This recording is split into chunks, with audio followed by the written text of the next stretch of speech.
Diana Roth is here, an energy fellow at the Heritage Foundation, and is with us now. All right, why didn't we think of this first? Well, the EPA is putting out different rules that are going to result in more electricity being demanded and electricity getting more expensive. As you said, this is the time where already we have blackouts. We need to be using our own electricity powered with oil and natural gas. We are the largest producer of oil and natural gas. If we got rid of all the fossil fuels in America, it would just make a difference of 0.2 degrees Celsius by the year 2100. So we're doing all this for nothing.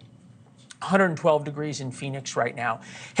Well, it's always been hot in Phoenix. Right, it's always been hot in This is Phoenix. the summer. It's hot in Phoenix. I'm not going to argue air that. Conditioning. You but were right. People are going to turn on their air conditioning. Good luck telling Americans to not turn on their air conditioning. Exactly. Okay, so are we past the point of no return right now?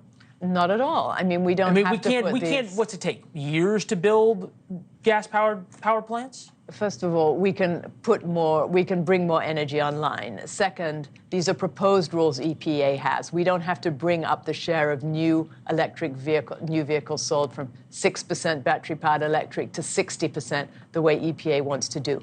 We don't have to have 90% of carbon emissions of power plants sequestered, as EPA wants to do. These rules may not be legal. They haven't become final yet. They're going to be subject to court challenges. We need to be fighting against them, and we need to elect an administration in 2024 that will take office in 2025 that's going to reverse this. The biggest change, if there's a Republican administration in 2025, is that these energy rules are going to go out of the window. So you roll them back, conceivably more power plants come online, you can rebuild transmission lines. The climate change folks would tell you you can't spend your way out of debt, right? Is that you have to start curbing emissions in order to hope to save the planet. Your response?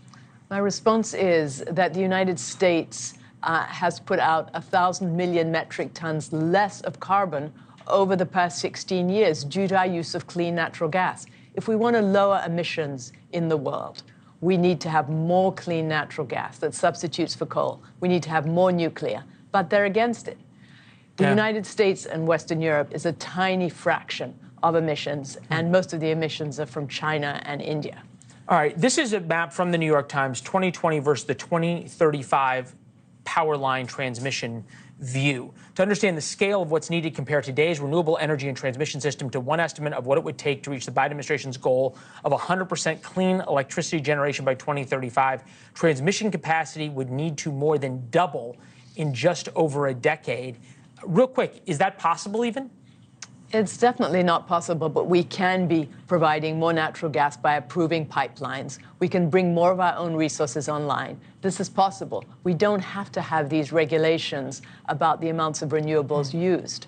And the environmentalists don't like the idea of transmission lines either, so go figure. All right, Diana, thank you very much. Appreciate it. It was good to see you. Thanks for watching. Go to newsnationnow.com to find NewsNation on your television provider. And don't forget to subscribe. Click the red button to get more of NewsNation's fact-driven, unbiased coverage.